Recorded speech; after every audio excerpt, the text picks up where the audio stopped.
everybody. This is Dan again, and welcome to Community Spotlight. So, today, my guest is a very special friend of mine. I want to go ahead and introduce to you Christian. Say hello. Hi guys. Hey, so, how have you been doing? Has your family been doing okay during these times? Family's been pretty good. As for me, I mean, nothing's really changed a lot. This has been my lifestyle ever since. So, Sounds good. Yeah, it's good to hear that you're doing pretty well. I know there's a very, how do I put this? Like some people are taking it somewhat well. Some people I know are itching to go outside. Whatever the case, I'm at least hoping that everyone, all of our viewers plus you and I, we stay healthy for the long run.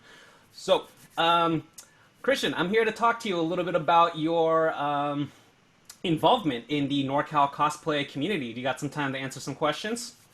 definitely happy to. All right. So, before we start, can you tell our viewers a little bit about yourself?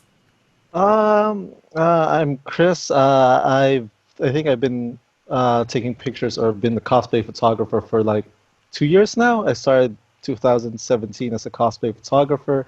I met you, I think, around also that time, 2017 or 18. Yeah, 2018. 18, yeah.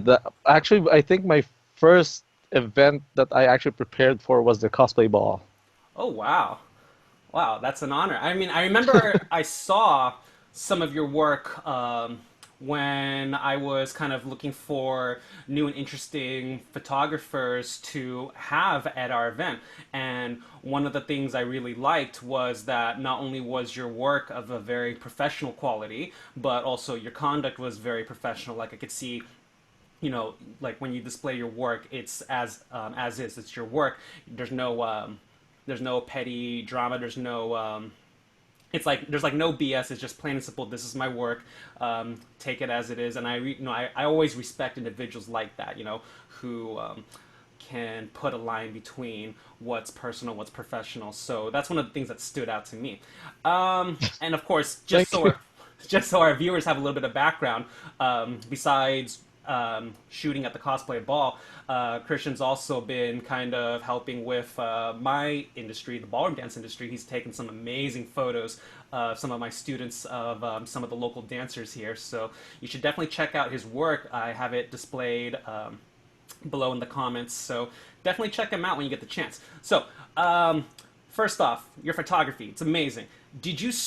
You mentioned that the cosplay ball was one of your first official events, but did you start off with cosplay photography? Did you do any form of photography before this? Did you have a lot of training? Did you go to school for Uh, this? Not really. I mean, if I think about it, I think I started photography back in 2009, which seems like a long time ago, but actually I gave up on photography. One of the reasons was when I started 2009, I was broke. I just came to the United States. I didn't have anything. I mean, I was able to buy my first camera, but eventually, as time grew by, I kept trying to I imagined shots as I was taking them, but the output wasn't really that good. So that kind of discouraged me. Eventually, I just sold my camera, stopped, and never looked back. It was just back in 2017. There was like a great deal from Best Buy. I decided to, what the hell? I bought my first mirrorless camera. Then I think I attended my first, because I didn't know there was like a lot of anime people or anime events here in the Bay Area. Oh, wow. My first event I think was Crunchyroll 2017, and Okay. that's when I started taking pictures. Oh, wow. And then during that hiatus, there was just no training. You just started learning then, like kind of almost a decade. Yeah, no, because I always tell this to a lot of people that I meet when they ask me as to what my background in photography is, and I always tell them that what got me into photography was more on my passion with technology rather than the arts. I like gear, I like collecting gear. What got me into photography was I like cameras, I like lenses. I wanted to buy a camera, own a camera. So eventually, again, when I didn't have like the funds to get the gear, then that kind of discouraged me. And again, my work sucked back then. I still think some of them still sucks right now. But again, I do see a few improvements. Okay, interesting. So, so would you say it's accurate that when you look at your work, you're more attached to the technical aspects, like you're fascinated by like good lighting, good angles, versus the more right-brained approach, like the artistic, like the emotional side of things.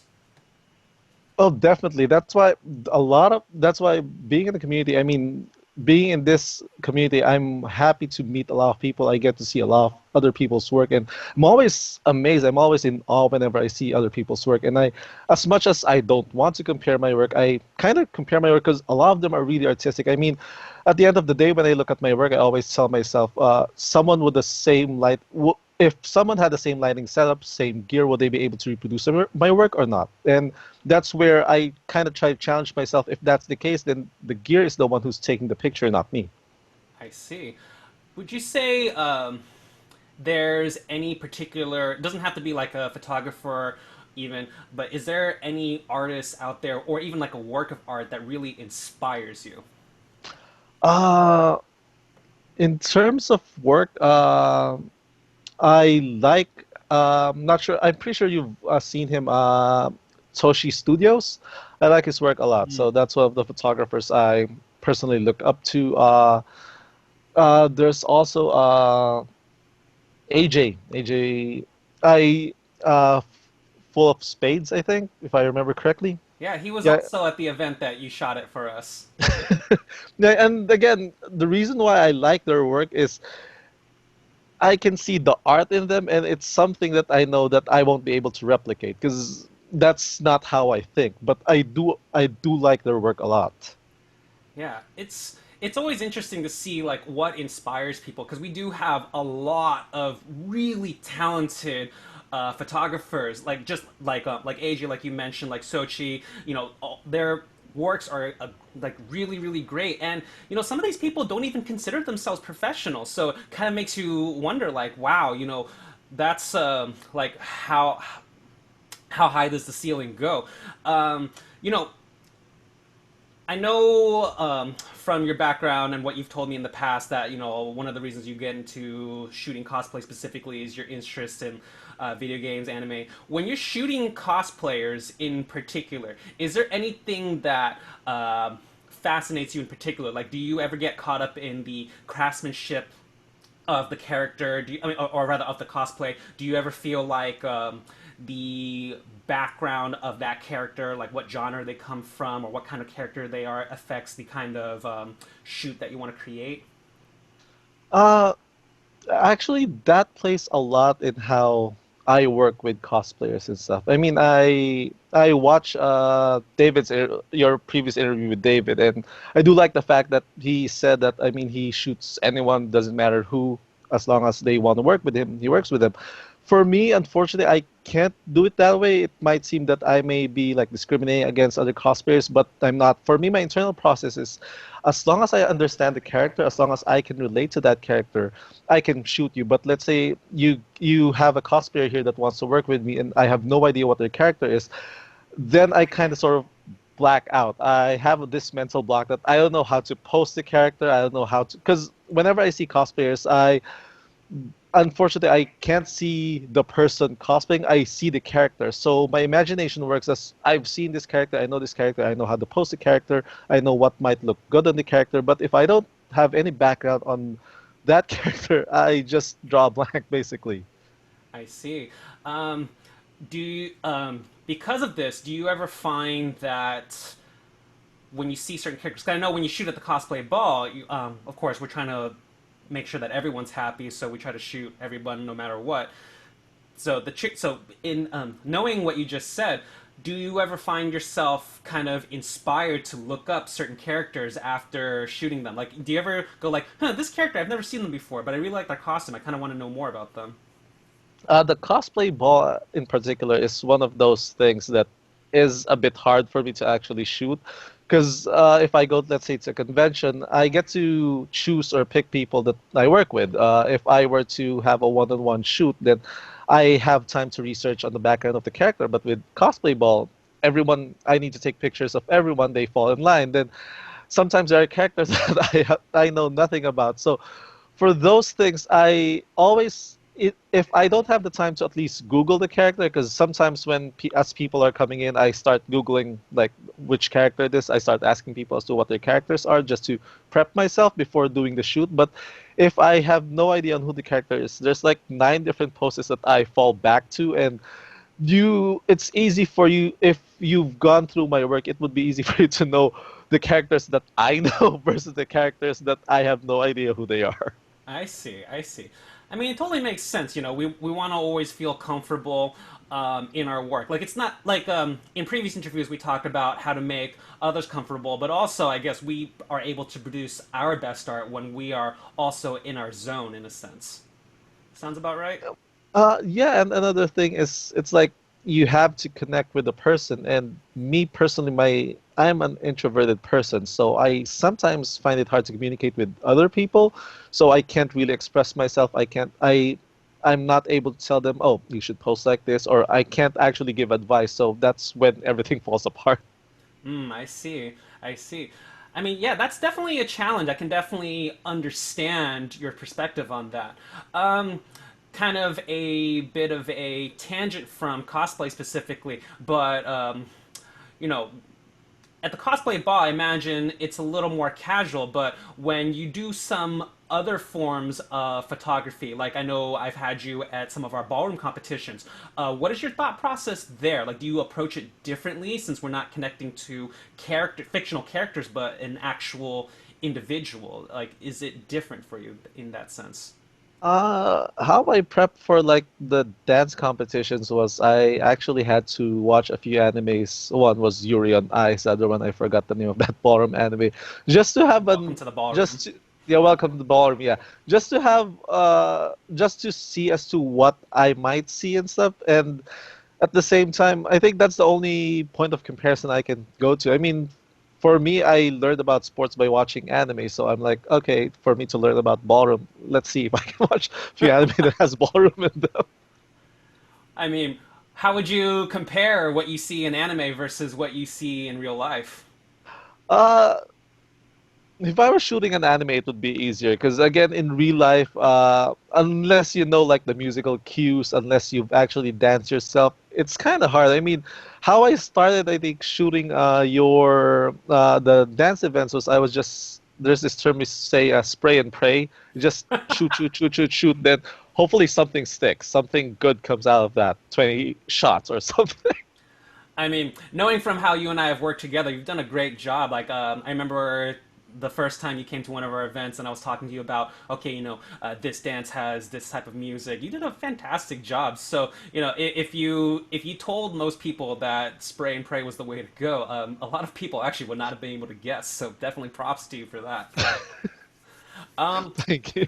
so, I kind of you mentioned being an introvert. So, even if you have a little bit of background knowledge on a character, do you ever still get nervous when working with people that you haven't worked with before? Like, because like even if you know a lot about something, that can kind of be an icebreaker in a sense. But still, when you have a hard time reading people, which I myself as an introvert sometimes I don't do the greatest job in reading people, and as a result, sometimes I feel like even if an interaction looks perfectly normal, sometimes I have this fear of putting my foot in my mouth.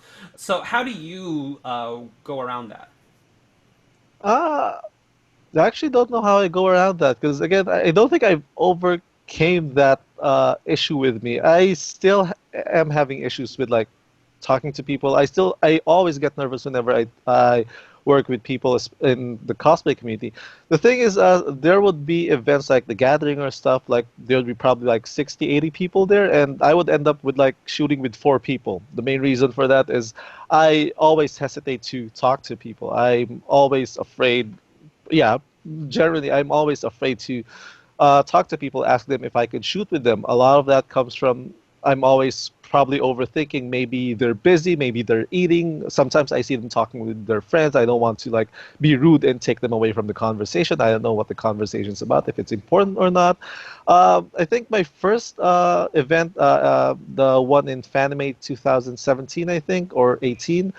When I did my setup there, I actually had to ask my wife to come with me, and her main role there was to get cosplayers or talk to cosplayers to shoot with me. Because again, I find it hard to talk to people. I see.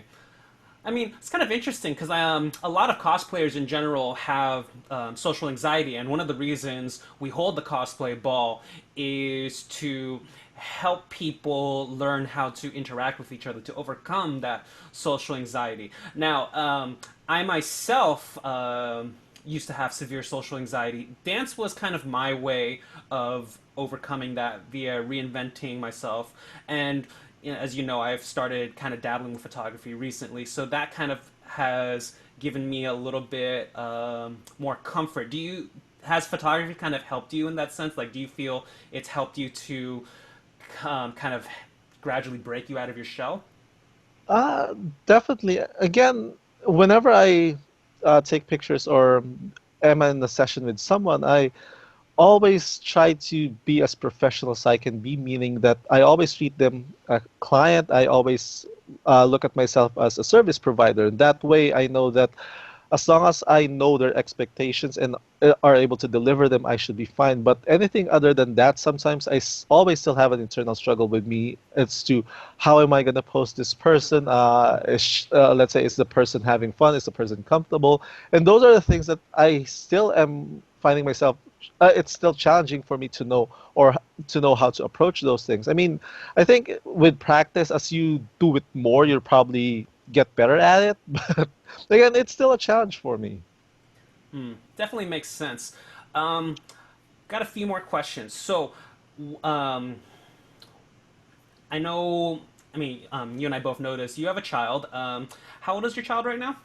Right now, he's 2.5. Okay.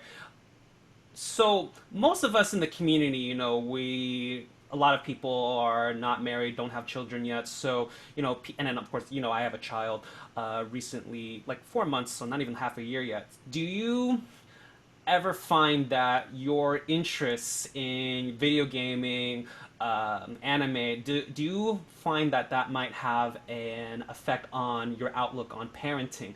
Because it's like sometimes people see it as, okay, I have a child now, like time to grow up, time to kind of stop everything. Um, and I can see you're still attending cons, you're still gaming, you do a pretty frequent live stream of your Resident Evil playthroughs. So I kind of wonder, like, how often do you think about this, and what is your outlook on that? Uh, for me, again, it's both a good thing and a bad thing because at the end of the day, it's going to be all about compromise. Because once you have a kid, basically you add another variable to your lifestyle. Initially, I was single, then now I have a wife, so I'm not single. I'm someone's husband. Then now I have a kid, so I'm someone's father. So for me, it's not really easy to juggle all those things. A lot of those come from my wife being understanding one, and at the same time, she understands that this is a part of me, so she kind of helps me to still be able to go to the con, to be able to play games. But at the end of the day, my priority should always be like my family. Uh, I know the good thing about that is once my kid grows up, I'm gonna have a more probably gonna more be open-minded, let's say when it comes to games, when it comes to things that are new. I remember when I was a kid, if I were to tell my mom back then that I want to pursue a career in, let's say, gaming or being a live streamer, she would definitely say, no, there's no money in that. But now I understand that's false. That's not true. You can actually pursue a career in that. So, Oh yeah. again, and that's, let's say, in gaming. But for anime, I know that it's something that I'd be able to enjoy with my kid. But at the same time, it probably would help me to know what he's into and understand what he's into because probably anime is going to change after once he grows up. He's gonna watch different animes and stuff, and those are the things that I don't think I have to exert much more effort to because I know that a lot of the past generations would sometimes find it difficult to understand what our generation is doing. They have to go the extra mile, let's say, to understand the shows that we are watching. But for us, it would probably come in naturally because we are exposed in that. So it's almost like, as your child grows up, they're going to have an automatic best friend in a sense because you guys are able to share in those interests versus you and I when we were growing up, our parents had like no idea what we were watching, nor did they like really want to like have an interest in it. I see. That's pretty fun, actually. Um, Yeah. I got time for maybe like one or two more questions. So, over the, I mean, let's see, you said late 2017. So, over the last few years, is there a particular highlight to your cosplay photography that stands out? Like, is there any particular moment that's kind of like, this is like one of the most fun events I've ever been to? Probably two. One would be Crunchyroll 2018, and the other one was the first cosplay ball. Aw, Yeah, definitely and love again, having you. the reason for that is both of those events, I was actually able to convince my wife that I need to buy more stuff. And again, gear for me is a big driver, or it's a big reason as to why I do this. Again, I love collecting gear. I like collecting lenses. I always like the latest and greatest. So I mean, if there's no gear, then kind of lost lose interest in that. So. So it's almost like you look back on those events, you look at the photos you've taken, and just kind of like, all right, achievement unlocked. I took like these photos, really happy with them. I mean, you definitely have a distinct style, which stood out to me as well. Like, I definitely like how you use the colored gel lights in the background. I thought that was very artistic, very interesting. Was there any particular like inspiration for that in particular, or you just Uh, saw it and was like, ooh, this looks cool?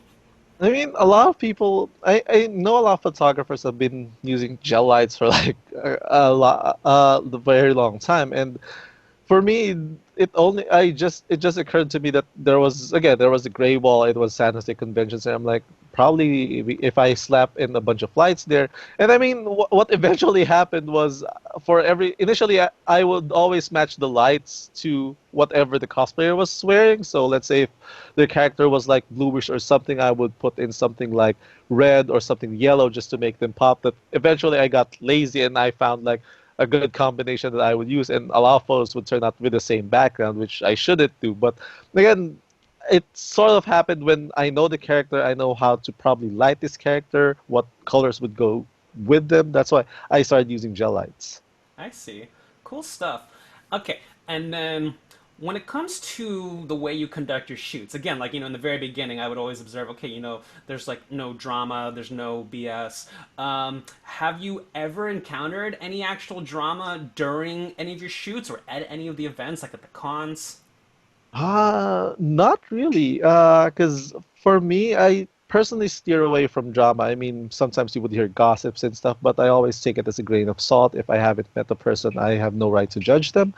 But again, I always, as much as I would want to be friends with everyone, I still try to keep that decorum that I want to work with you in a professional sense. You're my client, I'm the photographer. I make it as professional as possible. So I always tell them what my expectations are. I always ask what their expectations would be. That way, as long as I know I delivered whatever they wanted, we would be okay. That's awesome. Yeah, and like, just based on that answer, the next thing I kind of would want to know is, when you deliver your work to your clients, what how do I best put this? What gives you the most satisfaction from their reaction? Because based on that, like, I guess that's your way of kind of, I'm not going to say screen, but that's your way of kind of ensuring that you'll always have pleasant interactions. So is there anything in particular that stands out from like the aftermath of it all? I mean, I always look forward to their reaction as to how they would interpret my work because I have worked with some people that they would usually ask for a certain way of editing or something, and I'm always open to that. But I always find it really awesome when, because the thing is, when I deliver my work, I usually do it online.